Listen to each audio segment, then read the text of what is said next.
এই শীতে নিজেকে একটু উষ্ণ রাখার জন্য সবার আগে যে জিনিসটা খুঁজি সেটা হচ্ছে চা। যখন যে অবস্থাতেই থাকি না কেন নিজেকে একটু রিফ্রেশ করার জন্য প্রতিটা মানুষেরই একটু হলেও চায়ের প্রয়োজন পড়ে। চায়ের কথা বলতেই ৩ ধরনের চা আমাদের পরিচিত এবং আমাদের সবার কাছে অনেক বেশি জনপ্রিয়। গ্রিন টি, রং চা, দুধ চা।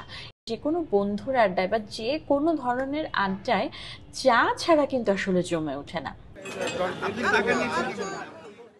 যেই চা যত বেশি প্রক্রিয়াজাত করা হয় তার ক্যাটেকিন তত অকার্যকর হয়ে পড়ে। আমরা আমাদের নিত্যদিনের সঙ্গী হিসেবে চাকে তো অলরেডি বাছাইকৃত করেই ফেলেছি। প্রথমেই যে চা নিয়ে কথা বলবো সেটা হচ্ছে গ্রিন টি। তুলনামূলক গ্রিন টি খুব কম প্রক্রিয়াজাত করা হয়, যার কারণে এর গুণগত মান থেকে যায়। যারা হেলথ নিয়ে খুবই চিন্তিত থাকেন তারা কিন্তু তাদের খাদ্য তালিকায় গ্রিন টিটাকে সবার আগেই তালিকাবদ্ধ করেন।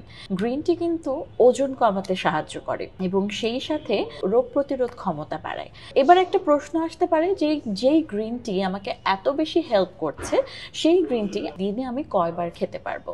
৩ থেকে ৪ বার আপনি গ্রিন টি খেতে পারবেন। এবার একটু রং চায়ের কথা যদি বলি, রং চা হচ্ছে এমন একটা চা চিনি ছাড়া শুধু আদা অথবা লেবু দিয়ে আপনি যদি রং চা খেতে পারেন তাহলে ডেফিনেটলি আপনার জন্য রং চাও কিন্তু অনেক বেশি উপকারী। যারা ডায়াবেটিক পেশেন্ট আছে তাদের জন্য কিন্তু রং চা অনেক বেশি উপকারী এবং এই রং চা আপনি দিনে 2 থেকে 3 কাপ অনায়াসে খেতে পারেন এবং এতে আপনার স্বাস্থ্যের কোনো ঝুঁকি থাকবে না। এবং সবশেষ যে চাটি নিয়ে বলবো সেটি হচ্ছে দুধ চা।